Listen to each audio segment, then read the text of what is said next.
There it is. Okay. And we are live. So, hey everyone, and welcome to the Blak Mild podcast. I'm your host, Reginald. And joining me, we have Evelyn. So, Evelyn, hey, how are you?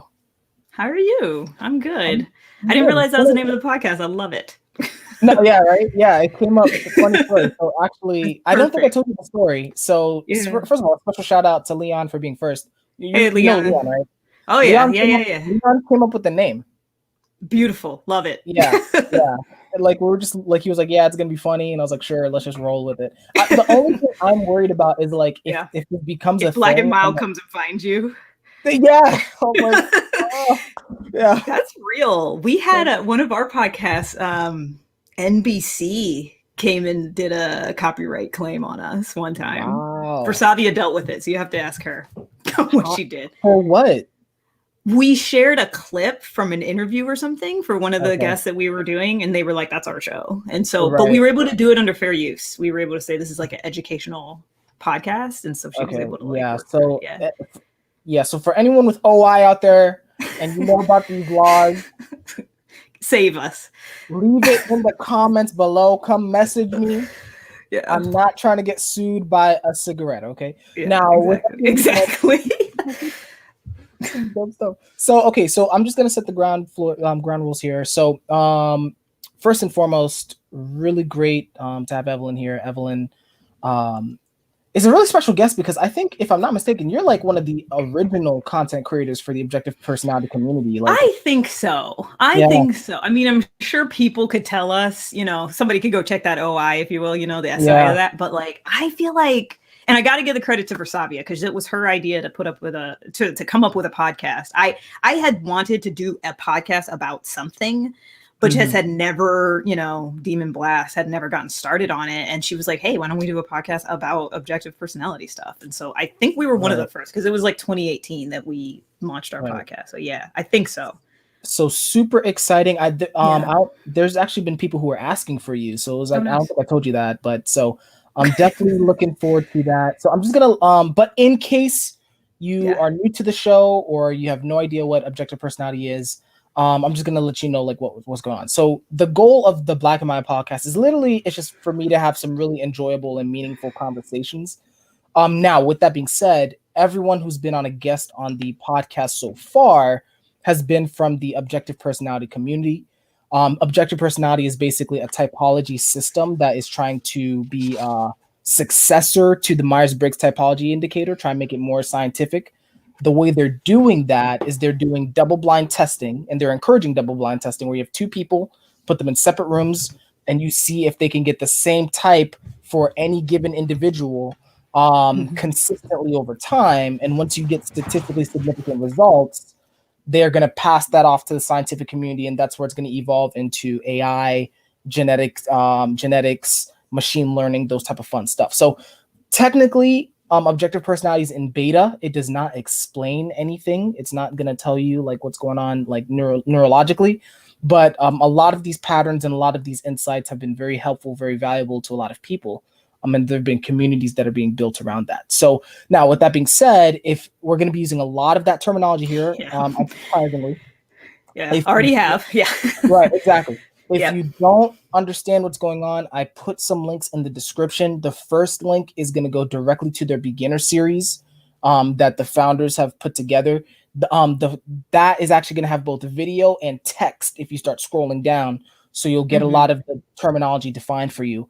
And then also, I made a YouTube playlist of 5 to 10 minute videos, as well as an interview, 1 hour interview at the end from someone who had no idea what objective personality was going in. So that is going to really help, especially for people who are coming from the MBTI space. There's a little bit of nuance. It's not just about the cognitive functions. There's animals and modalities and all this stuff. So if you are confused, feel free to use those links, and then also leave a comment or, enter in the live chat, and we'll try and get to those. Second thing, we do have a live chat. My priority and Evelyn's priority is just kind of have a really meaningful conversation. So we may not get to all of them.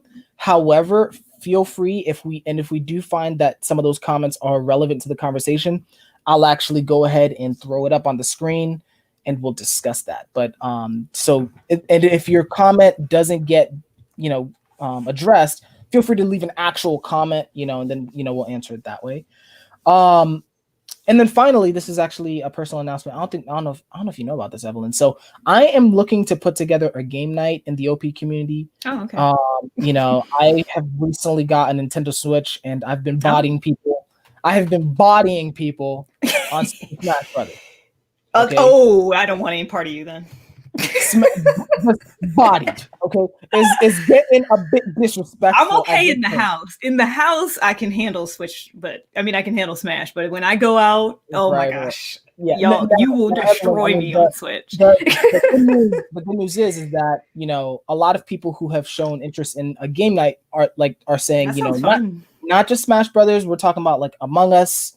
Mm-hmm. We're talking about Cards Against Humanity. Those type of games. So I am trying to put that together. So feel free to leave a comment, or if you're in the Facebook group, feel free to reach out to me. I do need help. Okay. I am not OI. I'm trying, but I need help. So it's like, if you also want to help me out, feel free to reach out and we'll start getting that going. This is probably going to be something that will come out, hopefully by middle of the year, 2021. I'm trying to manage my expectations here, but I definitely want to. Yeah, it's fair. Yeah. Yeah. Okay, cool. So we've done Cards Against Humanity. The OP community has. Yeah, a couple. There's an app, and don't even ask me what it is. Okay. That one before. Yeah. Really cool. Okay, great. So that should be about it. That was my long ass intro. I see a comment already that I want to talk about. Oh, you want to jump into it? Well, it's your show, so how do you want to do it? But I just put a pin in that. I want to talk about that dreams, because I completely can relate to that. So let's do this. So let's go to let's do the first impressions. Sure. Do that, and then once we start transitioning into the OP side of things, we'll definitely jump into that. So I think that Leon, we will get to that, okay? And then once you start seeing us transition to the OP, bother me in the live chat. I'll get back to it. Okay. Mm-hmm. So, Evelyn, so starting off, you've been around for a while. Now what's interesting is the way we met, though. I'm new to the community. I actually just joined this summer. I think COVID kind of pushed me there. So I didn't know about any of that stuff that you guys were doing prior. So, and the way we met was kind of interesting to me, because if I'm not mistaken, it was through that ENFP chat. Yeah, which I think still exists, although a lot of people are off it. But I jumped out. Yeah. It's very NEFI, that chat. Okay. Yeah. It's very NEFI. But what's interesting is the way we met. I remember, if I'm not mistaken, when I joined the chat, it was almost notable who had the TE and who didn't. Yes. That's true. So because at that point there were, I want to say, there was Kendrick, myself, and I'm not sure if Amelie was before you or after you. You guys came in right around the same time. Yeah. So when you came in, there were more NETEs than, because for a while I was the only little old NETE in there. So when you came in, you could kind of see that difference between the NEFI ENFPs and the NETE ENFPs, because there were enough of them now to kind of tell. Yeah. What exactly if you could describe that difference, how would you describe it for those?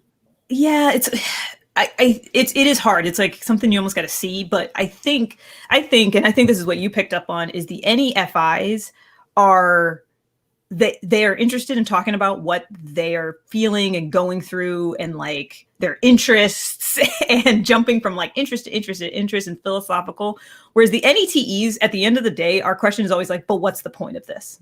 But why are we talking about this? Is it useful? Are we just processing our feelings together, or is this therapy? What are we doing? And I think so that's what I've kind of see, is the NETEs are willing to play the game for a little bit, but we're gonna be okay, but is this useful? Right. Yes or no? Whereas they're just gonna, NEFIs, and I love them, I love my true ENFP brothers and sisters. They are just content to just go there and just have that NEFI jumping from topic to topic that they that they're interested in, that's meaningful to them, hits their feelings, just ad nauseum, if you will. Yeah. Ad infinitum, at least. Yeah. Is it wrong that I judged the crap out of them for doing that? I judged them so hard. Well, you said, I don't know. I was out here like, yo, what are we doing here? Yeah, that's what I'm saying. Like, what are we doing here? Yeah. Yeah. Oh my God. That's what I see the difference is. In a big chat like that. Like I've been friends, you know, I'm friends with some of them on the side, and it's not like that all the time. But I think like you put that amount of NEFI in a space together, it just it like concentrates all of that, because some of them have left for the same reason too. That it's like it gets too much of that. I couldn't do it. I really too. Like, so, but what was interesting to me is I think the feeling was mutual, because like it's like even the way we structured our sentences. Yes, I could tell, like when you would put a chat in, I'm like, oh yeah, she's here. That's the T. Yeah, she's here to actually solve a problem. Thank you. Like I'm not. Yeah, exactly. Trying to get to some closure. Yeah. So from there, I think my first impression of you not only was that, like, I think especially after, so what ended up happening after is like, you know, we actually kind of broke out and we started talking, and then Amelie came in, and then we all started talking as like NETEs, and then I think we even did not even I think we did the three of us. What do you call that? Round table, or what do you want to call it? Yeah, right. Roundtable. It was like an offshoot of the podcast. Because at that time I was already not doing objectively typed, but every now and then, if something interesting would happen, I would do these one-offs. Because like when Kendrick got typed, officially typed as NETE, he and I had a similar conversation where we sat down and compared notes and stuff like that. Because for a long time, speaking of Evelyn as OG, for the long time, I think I'm still the only one of my exact type. Yeah. But for a long time, I was like the only NETE around. Like there was one other NETE who really didn't care for OPS and had like kind of left in a huff anyway. And then there was just me. And Kendrick, his channel is ENFP male. Like he knew he was ENFP, but he thought he was NEFI. And so like, even though now we know he's NETE, at the time it was like even though Kendrick was in the mix, I didn't think of him as an NETE. Like not until he finally did get officially typed, and it was like, oh my God, another NETE. Oh my God. Like, let me talk to you. So that's probably like the impression you got from me. Cause I was like, oh my God, another one. I think they're so random. My first impression, I think, from specifically from that roundtable, and then also we've had separate conversations, which is still extremely meaningful to me. Like that one conversation we had, my impression was you're very coachy, right? You're very much like, okay, let me help you. Like you're very much about that. I also think though that you are very, even then you were very settled with the objective personality thing. Like you did not have that. And we'll talk about that in further depth. But even to me at that time, you did not have that like neurotic, like, oh my gosh, I need to know everything about your TE and your sleep. Like it was like, no, okay, this is a thing. It's cool, but you know, we'll talk about it and then we'll move on. Like that was very much definitely, which was good. I like that. Yeah. And I think that was a journey for me. I like everybody, you know. I think early on I was more neurotic about it, like everybody else was, you know, trying to figure it out and trying to get sort of. And you know, I think you and I both have masculine SI, that like wanting to really get clear on that definition and really nail it down. And then you end up, after trying that for so long, you end up just not, you realize that it's not that clear cut. You know, it's still people and it's still humans, and humans are complicated creatures. And there's just nothing that you can do to like get it down to that amount of detail that your brain sort of wants. And I'm an engineer too. That's the other aspect of this. So like my engineering mathematical brain wanted to get it down to the details too. And it just, I think it was the podcast too. Doing that podcast with Versavia was really beneficial. So that's why I always tell people, get a partner and try to type with a partner. And you'll start to see that what Dave and Shannon do is pretty incredible, that they do come up with the same type as consistently as they do. Sure, there could be other factors into that. You know, they've known each other for years and all that stuff, but like it's hard to come up with the exact type out of 512 consistently like that. And the podcast helped me just exercise that in a very real way. So yeah. Really good. Okay, so let's actually transition into your, I call it, like some people are calling you like the OG, right? Like what was that like? Like how did you, I don't know if we talked about that, but like how did you actually get into objective personality? You know, what was What pushed me in there? Yeah, like what got you in and then what got you out? I guess is the yeah, those are good questions. Yeah. So okay, yeah, it's like I was born in, no, I'm kidding. Because I almost feel like I could take it back to like the beginning of my life kind of a thing, but no, I won't. So, I had heard of Myers-Briggs, like a lot of people do. And I actually think I took the actual instrument, like the MBTI instrument in high school or something like that. And I came back as INTJ. And, everybody wants to be an INTJ, right? It's like, it's the mastermind type. And I was an engineer. I am an engineer. So I was like, that's perfect. INTJ, I will just be an INTJ. And I just sort of didn't even think about it. It was just sort of something in the back of my mind of like, okay, if anybody ever asked my Myers-Briggs type, I'm an INTJ. And it felt right because I feel very introverted. It is the classic thing that Dave and Shannon talk about. The double extroverts think they're so introverted and all that stuff. Like, and I am in a lot of ways. Like, I'm not a social person. I don't go out to parties and things. Like, I'm a homebody. I'm content to just be at home. And I don't. So to me, like introverted, intuitive, thinking, judging, made sense. Then like early 2018, for some reason, I took a 16 personalities just randomly. Like I think somebody on Facebook shared it with me, like they do from time to time. And I came back as ESTJ.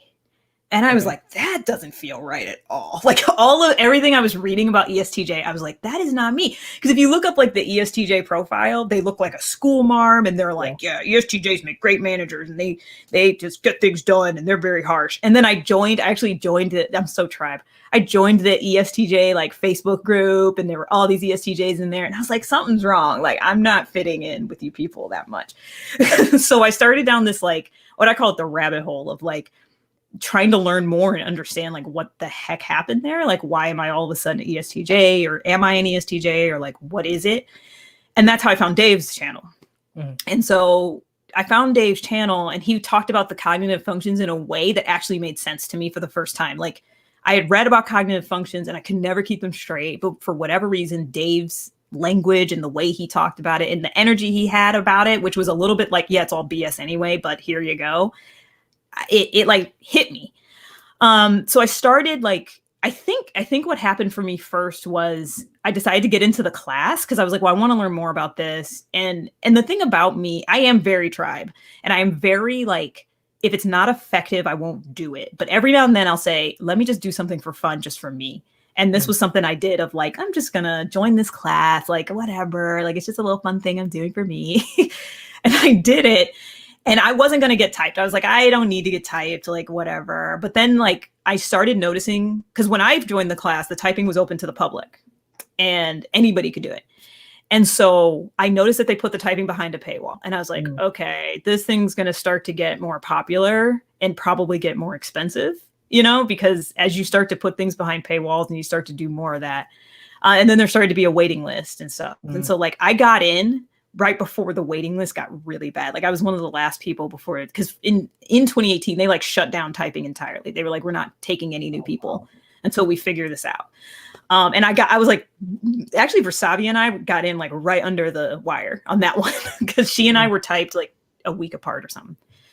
So anyway, so this was like, I want to say it was like March 2018 that I put in my video to get typed. And then it took months and I didn't get my type until August.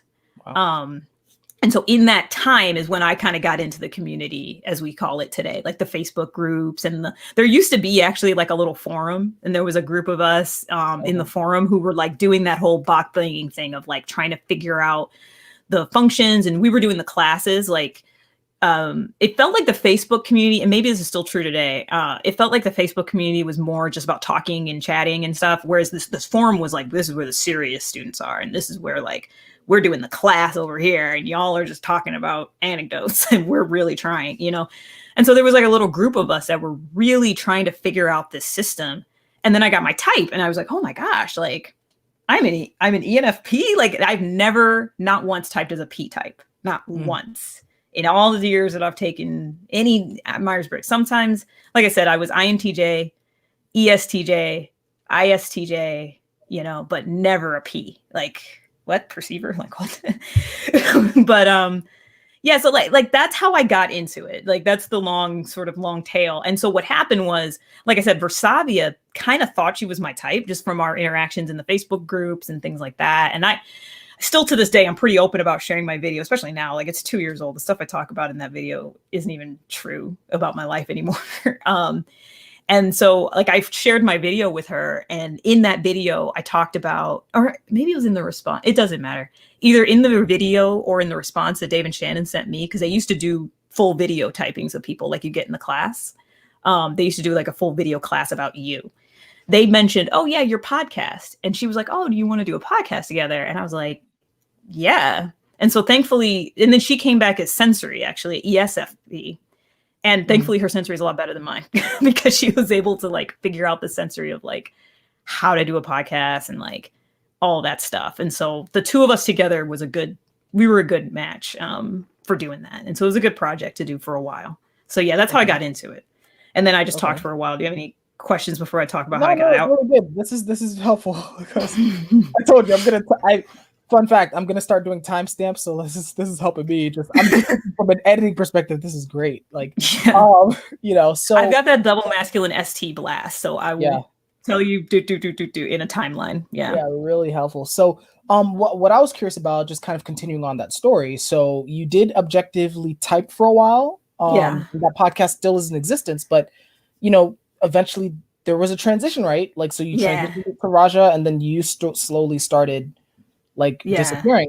I'm curious why that happened. Yeah. So I think so that was like how I got into it. And then there was sort of like the period of time where I was active in the community. And this is probably where most of the people in the comments and stuff interacted with me at all. And so what ended up happening, and it was about a year ago, actually, it was around the end of 2019. It was like, I don't know. Like, I mean, I do kind of feel like there's always a time and a season for things, you know, and sometimes things just have lived their life and there comes a point where there's a natural breaking kind of a thing. And it kind of felt that way for me. So a few things were happening around that time. One, I have a daughter. My oldest was starting kindergarten, and like her transition to kindergarten was kind of hard. Like she was struggling. And so like I wanted to focus more on my family and really, because the podcast, I mean, as you know, doing these now, and ours weren't live stream, ours were just recorded, but still it takes like, you know, 2 or 3 hours to do the thing. And then there's the editing that goes into it and the marketing. It was just like, it was a side gig, you know? And I was like, I kind of want to put those hours more towards helping my daughter with this issue that she's having in, you know, starting kindergarten and stuff. Yeah. So there was that. And then also like right before that, there was like, Versavia called it my cleanse, my 30-day cleanse, where I was like, I'm going to go through all of the 32 major types, and I'm just going to focus on each one and really studying each one of the 32 major. So all the savior combinations, you know, the savior function combinations. So Myers-Briggs has 16. OPS has 32 because of the jumpers. And so I had really, really intensely studied all 32 types and really gotten to know each and every one of them. And so that's what I was saying. Like, I know I get the neuroticism because like, I was like, I want to understand each and every one of them. And even then I still wasn't getting the classes right. And I still wasn't. And so it was like, I was kind of getting to the point where it's just like, if I'm going to do this, I need to spend more time in it. And I just don't have it. You know, I don't have the time. And I'm not sure that I had the will anymore because I just was like, as you go through those many types, you kind of start to see that people are still going through the same struggles, the same stuff. And so it's like, who even cares? Like there comes a point where there's like a diminishing return and you're like, I think type was good enough. Like this type is good enough. And yeah, so that was kind of, and so that was like on my end. On Versavia's end, she was going through some stuff at work and, you know, some life changes and things like that. And so like, she and I first put a pause on the podcast and we were like, well, maybe we'll revisit it. And then we came back and we talked. We were like, we'll just end the podcast, like our podcast, our 2-person thing. Right. And then she had some ideas of some projects she was going to go do. And then I actually had the idea of going back to blogging. So I kind of didn't talk about this, but I was a blogger back in the day, like 2009, sometime like that, like a long time ago. And I was like, I kind of want to get back to just writing. Writing is sort of what comes more natural to me. And and it's something I can just do on my own, and I don't have to feel like, oh, I gotta, with the tribe. I can just kind of like write when I'm ready to write and stuff like that. So I started my blog up, Bright Star blog. And at first it was going to be Bright Star coaching, because I did get a coaching certificate around that time too. And I was like, maybe I want to get into more of like life coaching and stuff like that. And then my thing ended up evolving and kind of going its own way. And then her projects kind of evolved and went their own way. We just sort of diverged from that point. That's kind of what happened, at least with Objectively Typed. Okay. And then like handed it to Raja. Like, I forgot how this happened. Oh, I'm not sure how it handed to Raja. Okay. I actually did. Versavi and I exchanged a couple messages, and I meant to ask her that, and I totally spaced and forgot. So yeah, that's a tale for someone else, because when she and I kind of diverged, she had a few ideas in the works. Like she's a software engineer. And she wanted to create like a software program or like a website, a web app or whatever. So she had a lot of different ideas sort of in her mind. And I was like, great, I'm here to support you. But for me, it was like, I kind of wanted to get back to my roots, which is really more of like meditation, mindfulness, coaching, yoga. I'm a certified yoga instructor. Like I said, I had been a blogger back in, I think it was, 2009-ish for a fairly largest website. It's called beliefnet.com. And I was the Buddhist blogger. I was one of their Buddhist bloggers and had a regular audience and stuff. And had left that because I was moving and stuff. And so like, I kind of wanted to go back to where I felt like I came from. Because to me, OPS felt like a tangent. So I wanted to sort of return. Yeah. Yeah. Really good. Yeah, no, really good. So then I'm curious if you could share, we'll definitely get into like the nuts and bolts of like type and stuff like that, but just overall, like, what is your relationship to objective personality now? Yeah, now, I like, so again, like I said, like everything kind of has a season, and I feel like this was a very helpful thing for me to go through. Like, it was just it was a great community to be a part of. Dave and Shannon, I actually have met them a few times because I don't live too far from Portland, and have gone through Portland a few times. And, they've actually met and typed my entire family. Oh, wow. Like, including the kids. Wow. And so like, all of that was really good. And and that's the thing. And this is where like, my type is NETE. I'm an ENFP. I've got NE, and I've had that throughout my life of like, I was in a community for like 1.5, 2 years or whatever. And then I'm on to another one and on to another one and this one felt like another one of those things for me. And every single one of those things I gain something from, and it helps me grow and become a better person. And that's how this one feels too. It feels like it helps me understand people better. It helps me have a language to talk about things that I've seen.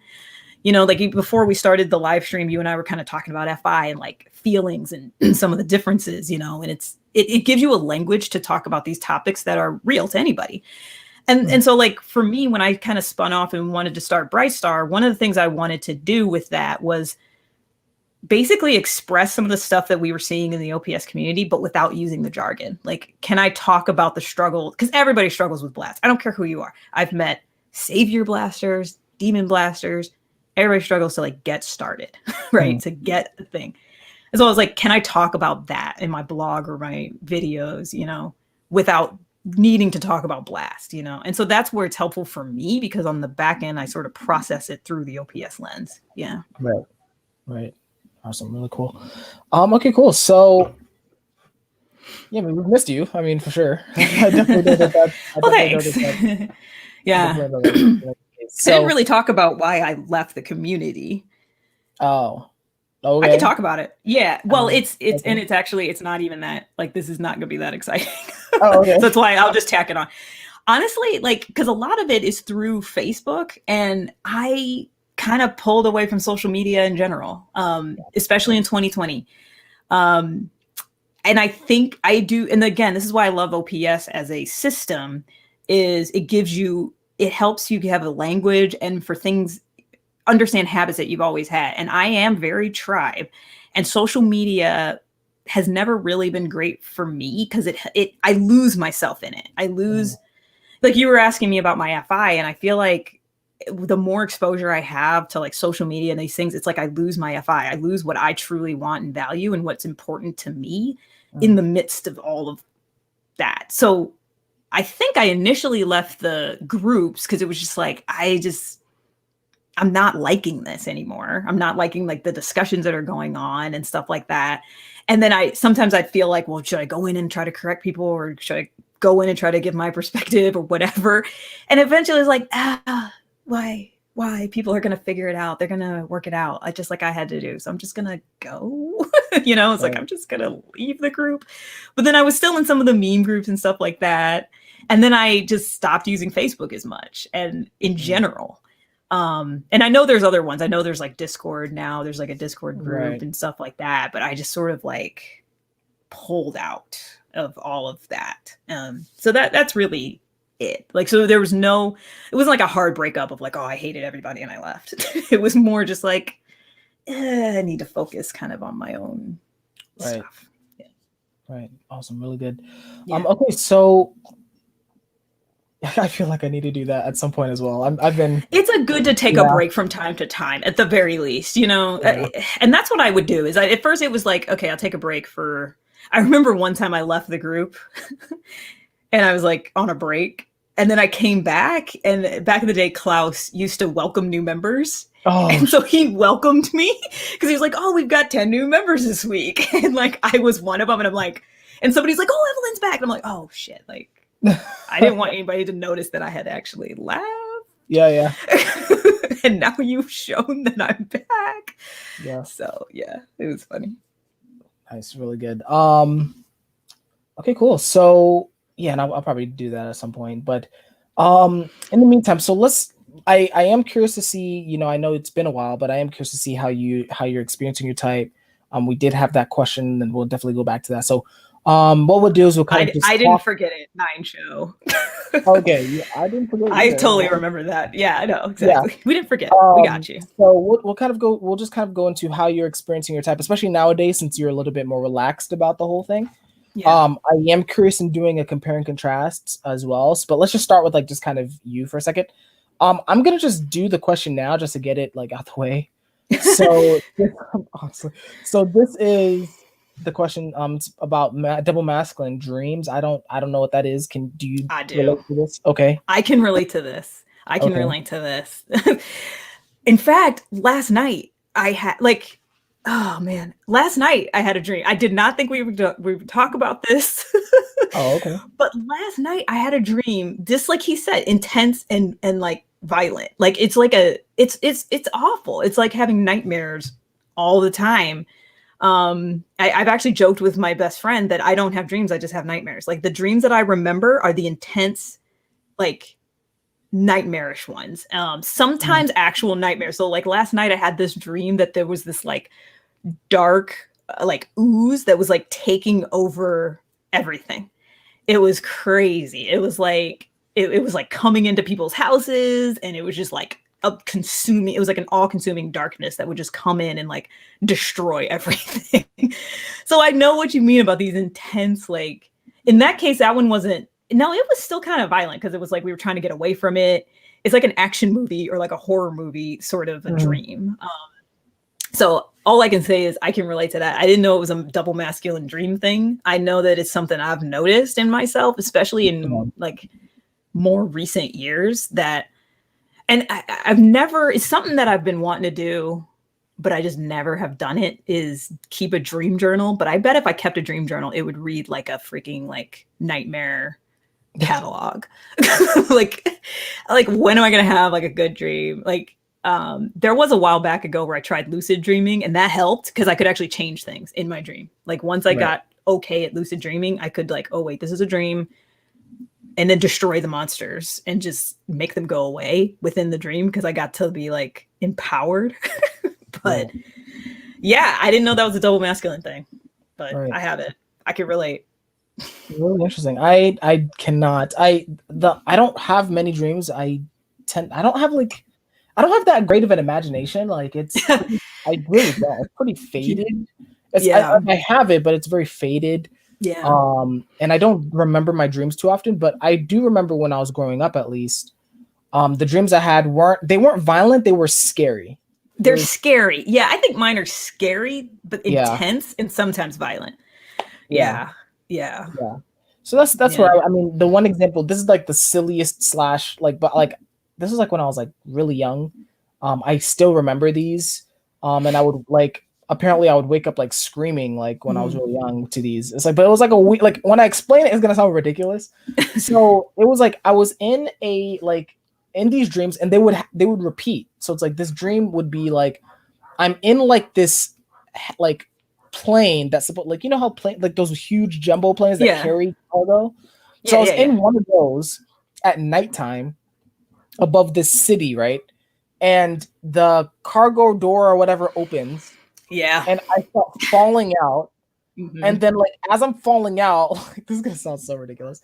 As I start falling out, the Teenage Mutant Ninja Turtles start circling me while I'm there falling. You go. I'm like, what the hell is going on?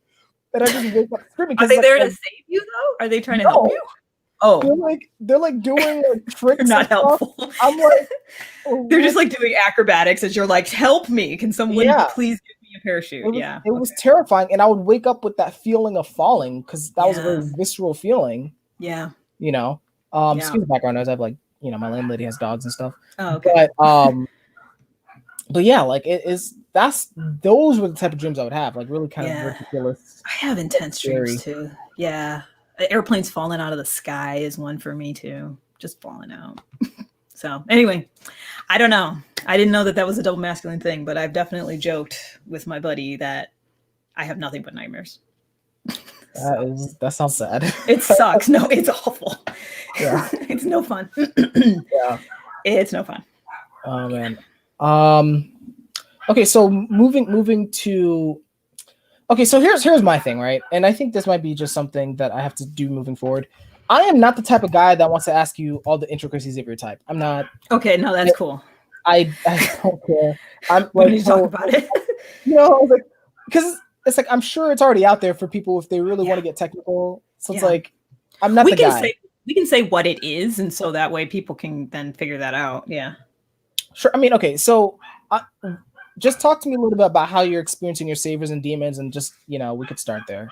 Yeah. So I'm double masculine, NETE, play, consume, blast, sleep, right? Let's see, saviors and demons.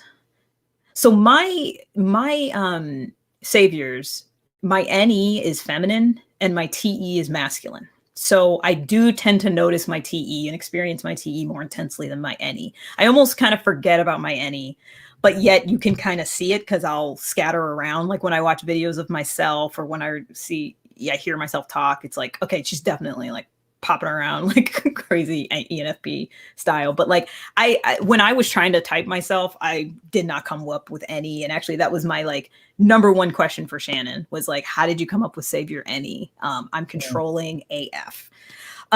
So that's what I notice a lot is my masculine function. So my demon, my fourth demon is masculine SI. And I feel like that's the thing that sort of rules my world. And by the way, people from outside of the OPS community have typed me and come back with like ISTJ and stuff. And I'm like, fine. Like, I know my SI is super intense. So, okay. Cause I feel like day to day, I think more about, or I'm experiencing my masculine SI more than I'm experiencing or conscious of my feminine NE, right? I'm always like routine, order. What are we going to do? Yeah, so those are, let me see. And then my demon FI, of course. I was like going through my function stack. I'm like, okay. So I'm a jumper. That's the other aspect of this. So if anybody is Myers-Briggs, even though I'm a ENFP, it's almost like being an ENFP with a side of ESTJ kind of a thing, which really does match my life. So that aspect, that's been my life is, you know, I'm an aerospace engineering manager at a large corporation day to day. And then I'm kind of a hippie on the side. Like I'm in the Zen retreats and I'm in the yoga and the, you know, drum circles. And like, it's not unusual to find me in these weird woo-woo things. So definitely that dichotomy of like very TE sort of like career focused. And then at the same time, somehow very woo-woo that fit. So when they came back with that type, I was like, okay, yeah, what I read from my type is you've got technical with a side of woo-woo. Mm-hmm. And it's like, yeah, no, that seems right. I'm trying to think if there's anything else specific to my type. I'm sleep last, and that one has always been kind of a struggle for me to really see myself as sleep last. I see sleep as a demon, but it never, the way that people describe sleep, that doesn't feel like a demon to me. Like, so when I was 18 years old, I found my way into a meditation studio, and I've been a meditator since then. So for 20 years. So this idea that like, oh, sleep last people never stop to process. Sleep last people never, they just go, and they never think about who they are or the deep questions. I was like, no. I spent my entire 20s doing Zen retreats, my entire 20s. I was never running around crazy. Yeah, like, so my type is a yibby skibby, play consumes or the yibby skibbies. And that was like not at all anything I would relate to in any way, shape, or form. Yeah. So do you mind if I like share some feedback on that? Because this is gonna fuck up my timestamps. I don't give a fuck. I'm gonna do it. Here we go. We're messing up the time. Fuck up the timestamp. Fuck you, timestamp. I definitely relate to that like reflection. I mean, I journaled, meditated all the time, especially in like high school, college. Yeah. You know, and yes, so stereotypically sleep is associated with that, right? Like, you know, calming down and those type of things. And like, I did a lot of that. However, and I think this is where I'm catching myself now. I think with sleep, like, how do I explain this? Sleep is one, it's more about, just breaking it down to the human needs. It's more about organizing and building things related to your identity, like, and self-awareness. Yeah. Right. I think self-awareness, and also self-creation is kind of the bigger thing than like meditating, right? Yeah. Like, or those type of anecdotes. And I think, you know, it's very easy. I know with meditation, to some degree, you are being self-aware because you're watching, like, I don't know what type of meditation you did, but you know, you are kind of paying attention to the body and you're watching thoughts even, and you do start getting an understanding of that. I think that counts. But like, I think the other side of sleep processing that is not talked about enough is the building aspect. Like, you're building, whether it's like, perfect example is Elon Musk building SpaceX and Tesla. Perfect example is Martha Stewart building her businesses. Perfect example is Dave building OP, right? There's this like empire building aspect, or this, actually not empire building, this I know what you mean. This dream building. Yeah, it's like stacking things on top. Yeah, so where I've kind of come down on that. So I started with saying like, I don't know about the sleep last, but I do see it. Like, I definitely see demon sleep. And what I've seen is a lot of what we talk about, or what is commonly talked about in the community, is kind of more of that NI-FI sleep. But the SI-FI sleep is, to me, if you look at, you know, SI is sort of your known organized sensory, and then FI is like your internal feelings, your internal values. And so it's like, how do you feel about your past in some ways? You could kind of see it that way. SI plus FI. Going over that, I do not do. And this year, I've really been focused on simply, like, because you're similar to what you were saying, where you said that you journaled. I did journal, but it was like more of like, I don't know, almost like any journaling, like more imaginative, and like, you know, this year I've been focusing on just SI journaling of like, this is what happened in my day. This is how I felt about it. And that's that building aspect of like building up. So I now have like, I have to check my streak, because I do it I have an app. I think I'm like I don't know, it's hundreds, but you know, of like just building up this record kind of a thing of like, this was my day. And it's that sort of going over my known sensory again and again and again, and like, building it. I know. Yeah. I think that's a good way to look at it. Yeah. Yeah. And I don't think that's talked about enough. I agree. It's complicated, right? Because it is complicated. I think just like with all the animals, it's in theory it sounds simple, but like there's a lot of behaviors practically that are associated with that one concept, right? Yeah. So it's like you have the meditation. I think that is part of sleep. You do have this reflection. You have this, but I think there's also this like I have to bring this back up. Like I don't know if it's an analogy, but what I always not always, but what I like associating with sleep processing is the movie Inception. Okay, yeah. Where it's literally about sleep, right? Mm-hmm. Where they go into they're going into their dream world and they're creating and building and planning. Yeah. But it's not in the outside world yet, right? It's right. It's all still internal. Exactly. And that's the thing with sleep is it's all still internal. Yeah. Yeah.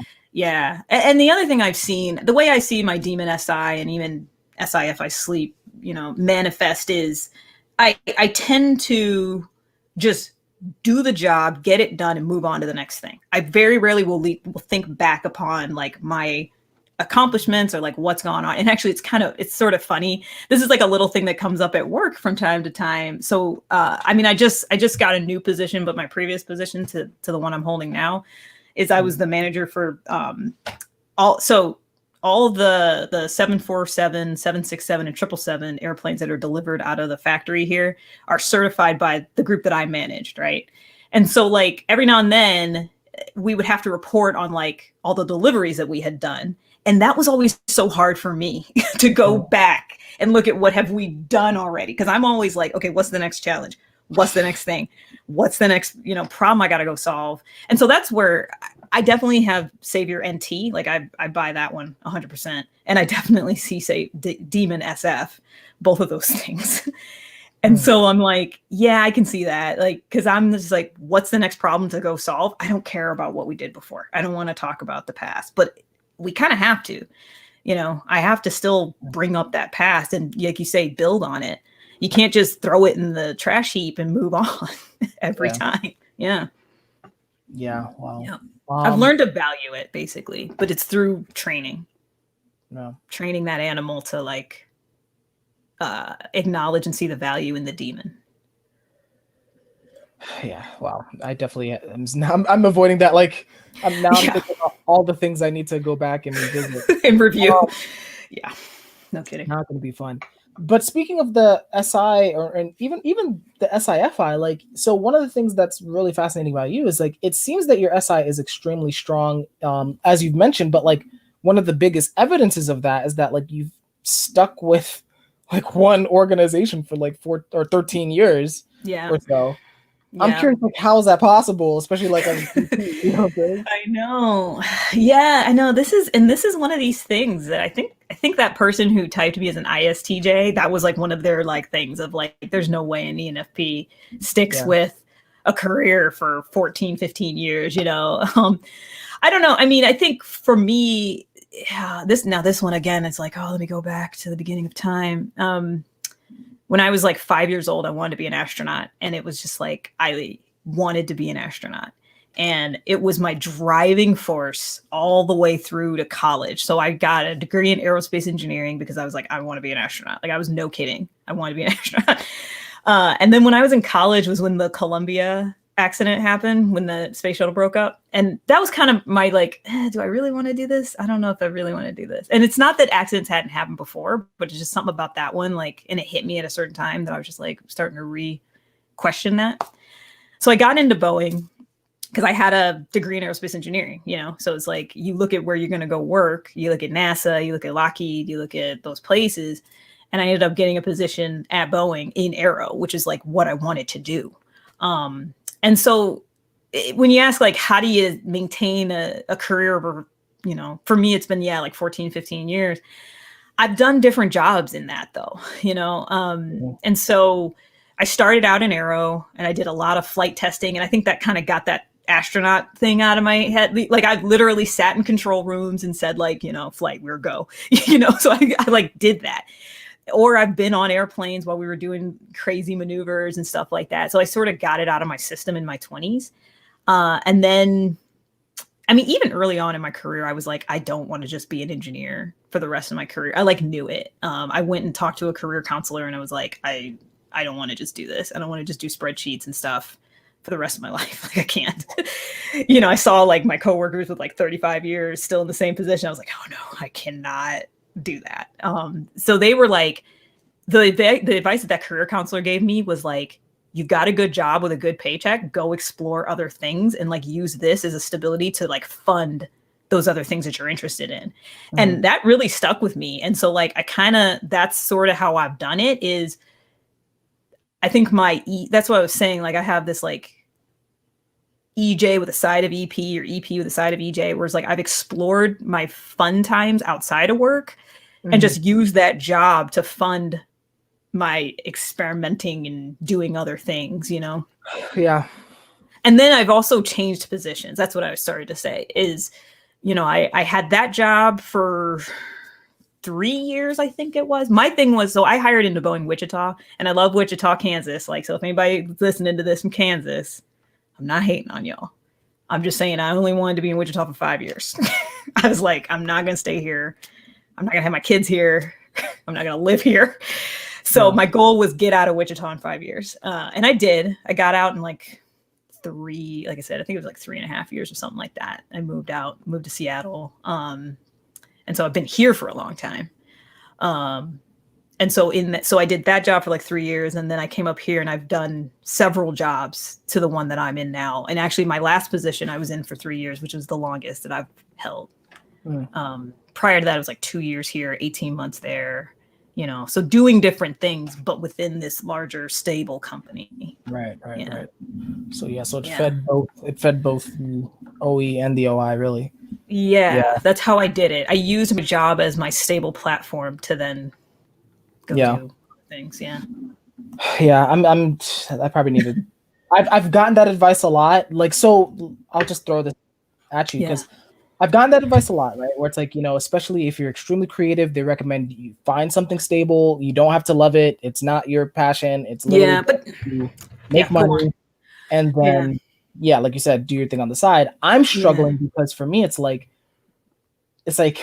my mind, like my FI at least is like the moment it doesn't like something, it will just shut down. Right. Yeah. I think I disagree with the idea that you don't have to love it. I think you have to have a love for it though. You know, like you cannot, because you're going to be spending 8 to 10 to 12 hours at work. Right. So you cannot hate it. You cannot be in a place.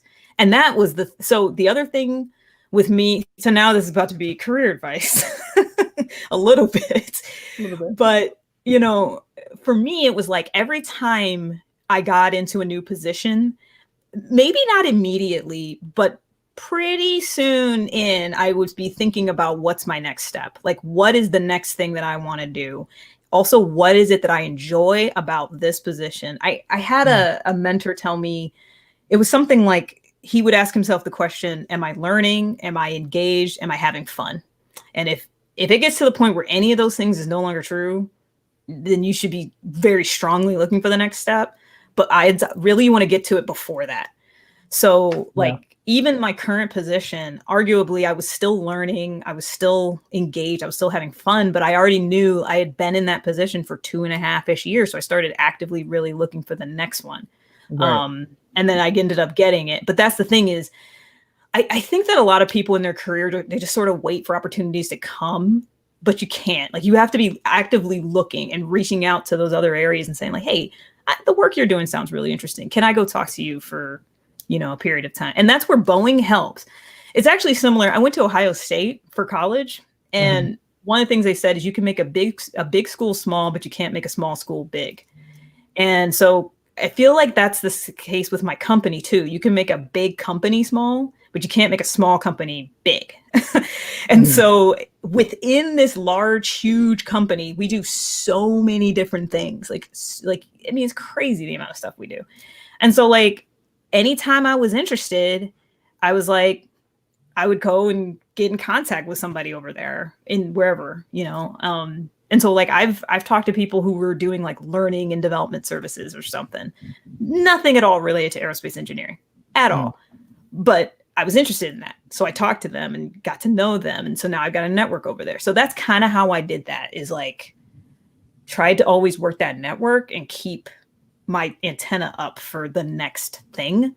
Right. Because you can't hate it though. You cannot sit through 8 hours a day, every single day, Monday through Friday, and hate it. It'll kill you. It'll kill you. Right. Yeah. All right. Really good. Yeah.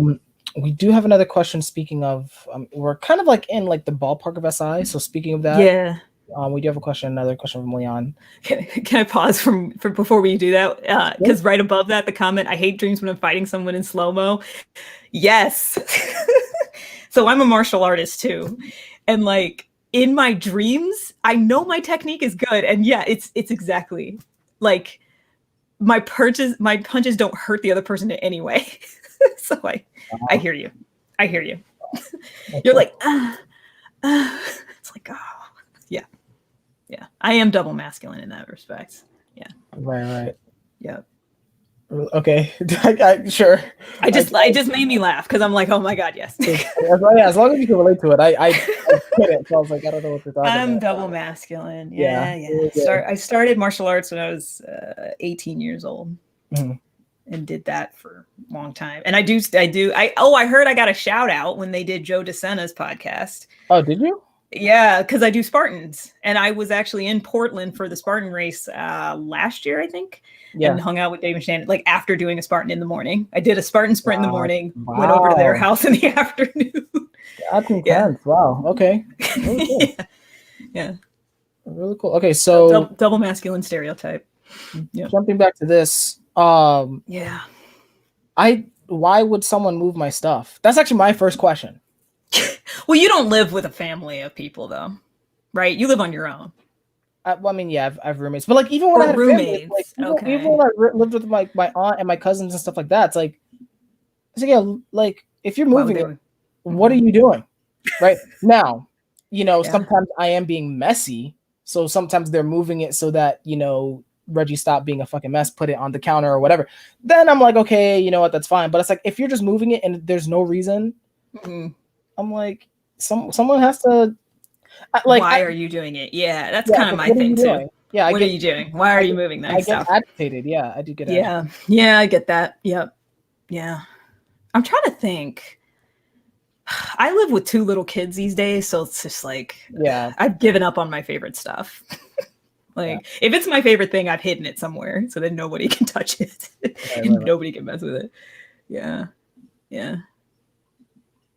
But I agree with you that'd be my first reaction is like, why are you moving my things? Like, why did you? Yeah, don't you have a life? Like, what's going on with you? What's wrong with where I had it?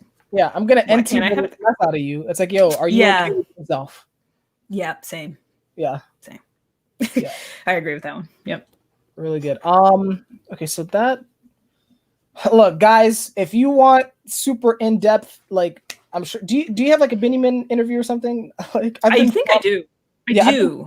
I've been farming people out to like Binyamin and Kendrick. If you guys really want like an in-depth, I have a Kendrick one too. Yeah, actually, Kendrick and I did a 2-parter where he interviewed me and then I interviewed him. I would actually, if you want an in-depth of my type, I would look at the two Kendrick ones. There you go. Yeah, the Binyamin, it was like early in his thing too, so he hadn't quite figured out his routine. So I don't know how much we really got. Oh, and there's also Binyamin did Monica and I, which was interesting. So look up that one. That's a good one. Because Monica is Tene, so she's an EJ. Yeah. And I'm NETE, so I'm an EP. And she and I are very similar. Very similar. Mm-hmm. Yeah. But there are some like differences. So there you go. I'm done trying to like. I'm not that guy. Like, that's good. Don't try to be something you're not. Guy. So this is sponsored by. No, it's not. But if you really want that in-depth stuff, go over there. Now, the one question I do have for you when it comes to the compare and contrast of our types, we have extremely similar types. Yeah, we do. It's getting down to the anecdote, and it's really just like masculine DE versus masculine DI, and then there's also like the double masculine animals. Like that's about it. Yeah, I feel like everything else is the same. So I think so. So what's interesting about you is I don't like masculine DE is fascinating. Like I think both you and Savannah actually, when I did an episode with her, masculine DE, like, well, granted, you guys aren't fucking yelling at me, but you guys seem pretty nice. I'm like, oh yeah. Okay. Well, and another thing to check out is, since we're just like throwing people to other videos, because I did a roundtable with a bunch of masculine TE women. Okay. I do think that there is a society pressure thing on us as women. that those of us with masculine TE, we have learned to kind of like pull that back a little bit just naturally, because the world doesn't love it. Like they don't love I mean, it's getting better. Like I do think that, you know, I can probably let the double masculine fly more. But it's not as welcome as it is with men. Like men can just be like crazy and just like, oh, there's Savannah. Hey, there she is. Nice. Right when you shout out too. But yeah, so I do think there's a little bit of that. But then also, I think that it just gets a bad rep too. It's the same thing, you know? And Dave and Shannon, they think it's, you know, it's funny. And Shannon's a masculine TE sister too. So like, you know, but I remember they did like barbecue Becky or whatever early on. And I was just like, I hate that. Like I'm not barbecue Becky. Like I'm not going to call. She was that lady. So there was like some Black people having a barbecue and this lady called the police on them because she was all scared. And so she was like super aggressive, like, I'm going to call the police on you. But then the minute like anybody came, she like broke down in tears because like, yeah, and they used her as like an example of like, this is masculine TE of like punchy until it gets real. And then, oh my God, we can't handle it. And I was just like, that's not a great example. And I don't really relate to barbecue Becky. So help me break down the stereotype then, right? Yeah. Because like, so in the system, right, like masculine DI is described as like, just they like, how do I describe masculine DI? It's like just murderous, right? Yeah, just very like, look, rage, anger, all this fun stuff, especially masculine FI. Whereas masculine DE is very characterized as I've heard more bark than bite, I think, from that. It's the dog versus the cat, right? Yes, thank you. The dog cat energy. But like it sounds like you're not fully relating to that. Can you like just describe what you think is the actual difference then? Man, it's hard. It's hard for me to describe the actual. It's like everybody does everything. What I've seen it more is it's more like I almost would rather focus on the other side of it, where it's like people who have masculine FI also have feminine TE. So they tend to be more movable with the group and with the tribe. Whereas those of us with masculine TE, we have feminine FI. So we're movable with ourselves. We're willing to move ourselves around what the group wants. And so for us, it's like the group is the solid thing. That's the thing that we're like, and kind of like we just had that whole career talk, you know, like I said, like I'm willing to kind of move my desires around for what works for the greater group, right? Whereas masculine FI, you were saying you struggle with that because your masculine FI is like more solid. Even though it's a demon, it's more solid. And so you're kind of like, I want the group to move around, you know, and adjust for what I'm feeling on the inside. So that's kind of how I see it more so. Is it's more that it's not as much of like we are punchy. It kind of can come out that way sometimes. And I think it's because Versavia and I talked about this actually, because she has masculine TE too.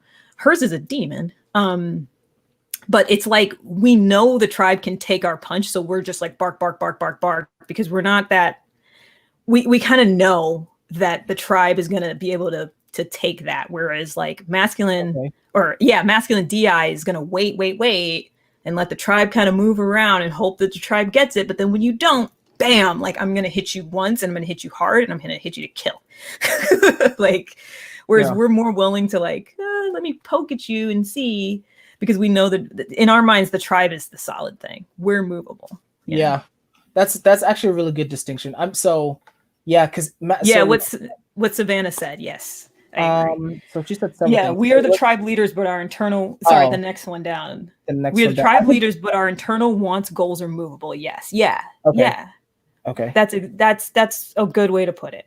Yep. Yeah, and then I think like I don't know how to contrast that with masculine, like DI, but like I know for me it's like you're right. It's like for me I go for the kill shot. Like really, it's like I've said this. And I don't know how this makes me sound, but it's like if my masculine FI is triggered, like after beyond a certain point, it's like you're like I want you out of existence, like just gone. Eliminated. Like and that's okay. Like that's the feminine TE side. It's like no, it's okay. It's like it's okay that you just need to not exist. Yeah, exactly. I'm like it's fine. I live with it. My husband is he's got masculine FI, so I know it. Yeah, and that is the interesting thing. You know, I talked to Dave and Shane about that because they have that dynamic too, where she's masculine TE and he's masculine FI, and there is an attraction there. Like there is definite. It's a partnership that works once you get it to click in. It does work because my husband and I are similar in that way. I think so too. I mean, I don't know where you find the attraction. I mean, like, and you don't have to like share beyond your comfort, but like I'll share I'll put myself on the freaking spot as usual. I have grown to really appreciate not even just masculine DE, but specifically feminine DI. Actually, I was kind of keying off of what the 9 show said. Love seeing the feminine DI, Evelyn. Yeah, that's what I've seen a lot. Yeah. Yeah, like the feminine DI, like to me, the way I describe it, it's very sweet. Like it's very caring. Yeah. And this might sound strange, you know, given especially if it's masculine DE as a savior, but sometimes it does seem very fragile. And like, it is. I get into a protective mode, which I like. You know, like I don't know how to put that, but yeah, no, it makes sense. And I think for us, for those of us with feminine DI, we see that masculine DI and we're just like, wow, look at you going after, like really shooting for your wants and your values and your goals. It's like, we want a little bit more of that. So that's what I always, and so, yeah, for my relationship, that's always been a really good balance is I do tend to be the more sort of effective person, maybe because of feminine or savior TE, you know, I'm out there getting stuff done, but then I'll question myself on the inside of like, is this really the right thing? And this is something Monica and I talked about a lot, was like, we suddenly find ourselves very successful, but we're like, is this really what I wanted to do? And that's where it's helpful to have a masculine DI person there to kind of help you clarify that. Yeah, because we kind of get lost in that. Like she said, our internal wants and goals are movable, and sometimes we get lost. Yeah. If it's a demon, it just gets lost. Yeah. Really good. It's really good. I think the only other major contrast would be honestly to me would be the double masculine animals. That's always been interesting. And then also the double masculine temperaments, because that seems to be something that's relevant. Like, so for example, I'm double masculine SF and you're double masculine ST. And I do think I see, at least in you, I see the ST. Oh yeah, big time. Yep. Yeah, I don't know. I think that's why I get the ESTJ on the tests, you know? Yeah. Because it's like, that's my double masculine animal. It's there. I don't know what double, like, I can't see myself that well. Like, I would like to believe I'm super hot and, you know, killing it. You know, that's my delusional, like, what I want. I'm doing all right. Yeah. But I will say this. I do know that on my end, I'm very concerned with that. Right. I am very fixated. There you go. I think that's what it is. Well at it, but yeah, like I'm very much like, oh, okay, I'm seeing, you know, who's attractive and who's not. And I think that's probably it. Because me, I'm not. I'm like, oh God, like SF is definitely a demon for me. Like I'm not super comfortable in it, and I know that I'm not. And that's again, it comes with age. You start to accept yourself, and so you're just like, yeah, that's just kind of not my. And that's part of the reason why, by the way, when I started Bright Star, it had a YouTube channel and it had a blog, and I ended up just dropping the YouTube channel. And part of it was the SF was like draining for me to do YouTube videos and be out there all the time, like trying to get my SF at least somewhat okay. Like not even that nice. What's fascinating about that though, and I think that's interesting, because I think our SF is our style of SF, like, is the most how do I word it? The most processed, like, or like the most like process oriented, because it's sleep. Right. And it's introverted, right? It's introverted. Exactly. It's not broadcast. So you're very, I feel like even for me, it's very like, I get very weird sharing it. Whereas like the one person I've been studying a lot is Gary V, and his SF is trash sometimes. It's true. Popular. It is. But if we're talking about like, you know, like I was just watching something today where it's like his hair was all messed up and it's like he looked like he just woke up. The sound was not that great. Like he doesn't give a fuck. Right. It really is. I think even within the SF, it really depends on how you're approaching it. That's true. Right? That's what you're doing. And I think for us, we are so concerned with, no, this is my inner world and I'm sharing this and I want you to like it. Right. But I don't know. And that's what it's introverted. It's very introverted RSF. Yes, very. Yeah, totally. Interesting. So my question, going back to the ST double masculine, have you gotten into fights over the ST before? Like actual physical or like arguments? Yeah, I think so. I think so. I talked about this in my typing video, I'm fairly sure. Because I think that honestly, like that's probably the number one source of fights for me is the ST, banging on the ST. And I don't know, like physical, I'm not again, and years of martial arts will teach you not to physically fight a person. But argue, hells yeah. Like, yes. In fact, this was always like growing. I think that's been my greatest growth, honestly, is stopping fighting over the ST. Because younger Evelyn, like kid Evelyn, was constantly like correcting people on the words they said, telling people that's not the right order of things, just like, I mean, all the time. And I still kind of fall into it. I still fall into it of like fighting and punching on the sensory and punching on the reasons. Kind of like you were saying when somebody moves your stuff, I'm like, why did you put it there? Why did you put it there? What are you doing? That's not it. That's not the way that goes. Like, yeah, I think I've gone a lot. I've come a long way because it's definitely a demon state too. Because it's not well considered or like, it's just reactionary of just like, that's wrong. You're wrong. Like I will fight my dad calls pike place. Well, I don't know if he still does it. So dad, if you're listening to this, it's fine. But he calls pike place Pike's place because of Pike's Peak. Okay. And I hate, like as a younger person, I'd be like, no, it's Pike Place. Like you got to get that right. And so like I said, it came up in my video, and actually Dave and Shannon made fun of me so hard because so I'm allergic to pine nuts, and my daughter's allergic to peanuts. And my dad was like, oh, well, like daughter, like mother, like you guys were both allergic to it. And I'm like, no, they're different things. Okay. I'm allergic to pine nuts. She's allergic to peanuts. Okay. They're not at all the same. And I'm like fighting over this, like, calm down. Just calm down. Like, yeah. So funny. It's bad. Yeah. That's really good. I don't know if I've started fights over the SF. I've imagined starting fights over the SF. This is where I get super petty. Yeah.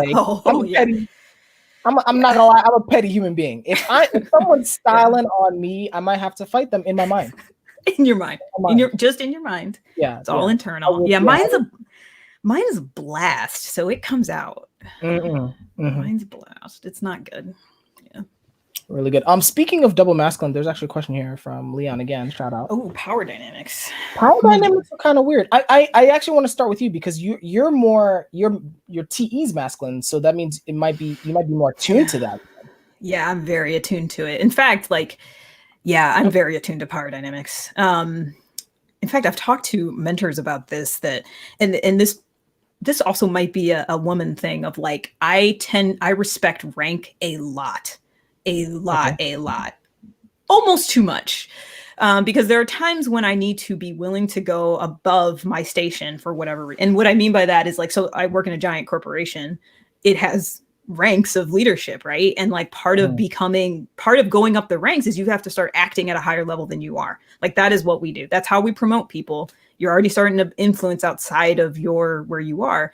And I tend to pull back on that. Like if someone in the room has a higher title than me or whatever, my natural inclination is to respect that power dynamic and be like, okay, well, that is the vice president. So I should not be correcting him because he's the vice president or whatever. Yeah. And so I've had to actively push against that and like as they say, lean in, what was it? The Sheryl Sandberg book, like lean into the fact that I'm doing that and not let myself do that and actively push against power dynamics.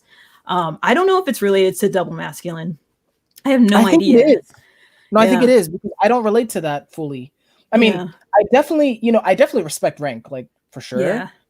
So I like the chain of command, but it's like this is the key difference. If anyone higher up than me starts doing things that are conflicting with my values or my beliefs, or let's say even in a situation where there's no formal order, like especially in situations where there's no rank, when someone's trying to like I can tell they're trying to like one up on me, I start seething a little bit. I'm like, it's so funny.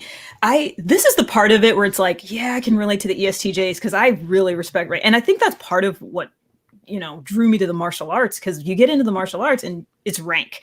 And I felt so comfortable in that. I felt so comfortable in that world of rank, and then working my way up the rank. And then when I was the higher rank, making sure that people respected me for where I stood, because when I got to the higher ranks, right. And same at work to a certain extent too, of like, okay, well, I'm the leader now. So when I walk into the room, you better respect me. It's like it gives I don't know. It's clear. It's more clear than when there isn't. Yeah. So I'm drawn to that because it's like a comfort for my double masculine life. Because in my like double masculine head, there's always a power dynamic. There's always a power dynamic, whether we've acknowledged it or not. And so if we just clarify that for everybody, great. Yeah. Yeah. There's always a power dynamic in my mind. Yeah. I'm not always worried about that. Like this whole double masculine thing is interesting because it seems that the double masculine is the anchor for people's, like, I don't even know if I want to call it identity or what. Like that seems to be the anchor. Because for me, it's like, yes, it's like I like that. I don't care too much about that. Like, of course, and the only times I've cared about that is if I want to style on you. If I want to flex and disrespect you. Then you want to know, crushing you in martial arts and doing like front flips and all this crazy stuff. Right. Like, otherwise, it's interesting. I don't know that I worry about it, but I'm almost always consciously aware of it and trying to respect it in some respect. Like even in this, if you've noticed, like this is your show, so I'm like, how you want to run it, I'm going to kind of back off of that. So I'm always like aware of it and trying to sort of fit where I think I'm supposed to be. Yeah. I think that's how it comes up in my life, is that, it's not a worry. It's more like, okay, what is the power dynamic? Who is in power here? And how can I either support the power structure if I agree with it and I'm for it, or, navigate my way into that power structure. Yeah. Right. I guess I am always, that's a good point. I do think I'm always aware of the SF, and I think there are power dynamics in the SF. Yeah, I think so. And I am aware of that. Are. Like, like a great example is with my YouTube. It's like, I know, like they're like, and I do respect, actually, so you're right. I do respect the SF game, right? There are YouTube channels that are way more popular than mine. So it's like, okay, it's like, and one thing I do think about is like, okay, if we're airing at the same time, for whatever reason, I don't expect myself to get a lot of views. I'm like, okay, this happened and it's okay. Like, and I just have to work on that next time. Yeah. But I am constantly aware of the SF. Like even when I was like really young, I mean, that was my constant, like all my NT was to the SF. Like I was that nerd reading like pickup books. That was that's interesting. Like it didn't work clearly, but that was the type of life I was living. It's like I was reading that explains it. Okay. That I'm sorry, you just clicked in for me, because isn't Owen, what's his name? Owen Cook, the pickup artist? Isn't he is he? Because I was gonna say, is he an audio ENFP? I think he might be. And I know Kendrick is. Yeah. And he really likes Owen Cook. And I've never liked Owen Cook. I'm always like, I didn't like Owen Cook, but I don't know if I'm ashamed to admit, because I think it was just a stage, but I'm embarrassed to admit that like there was a stage where I was like looking into pickup and all this stuff, like when I was like 12, 13. Yeah. Like you were NTing the SF. No, that makes sense. For sure. And I think I NT the ST, like I'm real into like GTD and like how can I order that stuff and capture and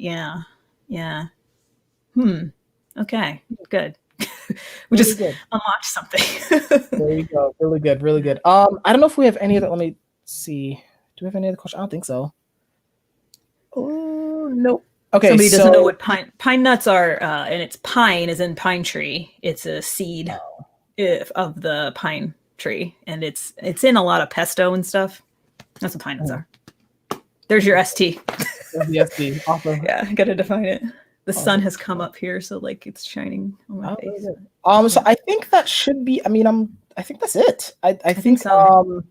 I guess the one last thing, just I guess, and this may be maybe a closing out thing, is moving forward. I mean, what are you working on? I know, like the last time we did a roundtable together with Amelie, you were talking about you were writing a book, and is that still in the works, or like what's going on with that? Yeah, I think so. I've been So I had the book. I had a couple things I was kind of tinkering with in the writing, and yeah, so I had this book idea.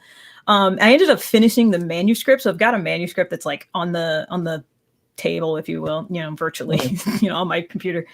And I'm trying to decide what to do with it. If I publish it, I'll probably just do a self-published deal, because I don't think, I have a career, so like this wasn't a book to like get me popular. Back to the popularity thing. Like I wrote it more as a reflection and more of like a processing type of thing, and so it's more. If I do end up publishing it, it'll be probably just a self-published deal. I think it was more the experience of writing it was what was important. Now that like after I went through that, and kind of, for one thing, what it did was it got me, as I mentioned, I had been a blogger before. It got me back into that writing routine, which is, it's important for me with everything else I have going on. I got to make sure that I have a good writing routine, and that got me back to that, which is good. And so I kind of more use that for the blog. So I do have a blog now. I plan on, so the blog is brightstarblog.com. And I've been thinking a lot about lately. So I haven't posted as much. I was posting weekly, but like in December, I decided to pull back to kind of reflect on what I wanted to do in 2021. So like in December, there's only a couple of posts, just sort of as they were coming to me. And I think in 2021, where I'm going to go with it is more of a, just kind of like, well, I mean, okay. So back when I was thinking about doing a podcast, it was going to be called Walks with Mom. And it was going to be just life lesson, like storytelling life lessons as I go, basically, because I'm a mom, and I was going to go on a walk and talk to you basically on this podcast. Yeah. And I think that's what I want to do with the blog, is just make it kind of like a weekly little, like, going through life and just lessons that you learn along the way. Kind of more storytelling, kind of more, my blog is already fairly free form, but just more like that, just kind of getting my thoughts out there, because I don't know that I really want it to get big and popular or anything, Right. I think I just want it to be a thing that exists. So like if I drop dead one day, right, I did it. I didn't just keep it inside. I actually did it a little bit, because I agree with you. My SF is very internal, very much like inside. So I'm not too interested in that broadcast popularity thing, but I do think it's important to kind of get my perspective as a person in my life out there a little bit more. So yeah. Right. So the blog is still a thing. The book, I don't know. It's kind of, maybe I'll publish it. Maybe it'll just be something I give to my kids. I don't know. Yeah. Right. Okay. Yeah. Really cool. Do you have, so are you okay with me putting that stuff in the description? Yeah. Okay, cool. I'll go ahead and do that. So, okay, great. So I would say that's about it.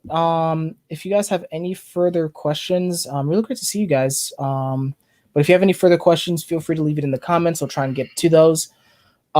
Few last minute housekeeping things. So first, let's start with the biggest project I'm working on. I'm trying to put timestamps on all the episodes. That, as you can imagine, I have Demon SI. That is not a fun thing. So, but it's gonna happen. So it's like, this will eventually have timestamps. Don't quote me on when, but episode 1 has timestamps, and then just be on the lookout. So eventually, you'll be able to kind of click. Yeah, you'll be able to click and see what topic you want to talk about. Now, if you're one of those people who, I know you guys skip to the last 10 minutes of every video you watch, and you're like, oh, I didn't get it. There are some links in the description. I'm trying to tell you, this is here to help you. There's the beginner series. There's some text. It includes text of, and video of describing these terms. Read those if you're confused. Also, there's a YouTube playlist I made for you guys with 5-minute videos, because I know you guys have short attention spans. I get it. Okay. It's okay.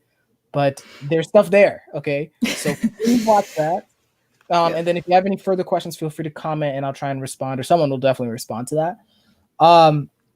OP game night. I need help with that. I don't want this to die. Okay. I'm trying to drop you guys in Super Smash Brothers. I'm trying to tell you, Sephiroth is on point.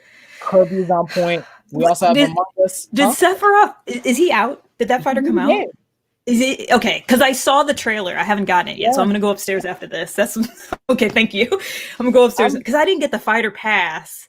Yes, Savannah. He's calling you out. He's calling Savannah out because is the boy. All right, I'm trying to tell y'all. Yeah, I'm going upstairs. I'm gonna get it. everybody. Look, Evelyn. He has all his moves. He has the Octa Slash. He has the Giga Flare. He has the One Ring Angel. It's crazy. Yeah, I'm gonna go to it. I just got Steve and Alex from Minecraft. Nintendo's not playing games, but just in case you don't have Nintendo, I definitely want to incorporate Among Us, Cards Against Humanity, FIFA. Oh, Among Us! I want to play Among Us because so I don't have a group here that plays it. So yeah, okay. So look, Evelyn, I'm down for. I love games. I love games, so I'm down. Tell me what it is. I know the people, especially in the OP community, y'all are non-committal. So look, true. If someone wants to help me organize this, reach out to me, and then I want this to get off the ground sometime in 2021. I'm trying to tell you guys, it'll be fun. Yeah.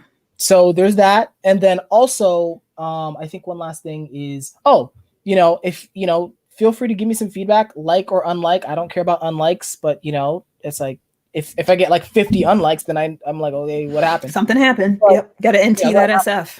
Yep. Right. But feel free to like, unlike, and then also if you like to see more episodes like this, feel free to subscribe so you can get the notification. We have more guests coming out this week, next week. It's going down. Okay. So other than that, that should be about it. Evelyn, again, really appreciate you joining us. Everyone in the chat, really appreciate you guys joining us. And I will see you on the next one. Take care. Yeah. Thank you.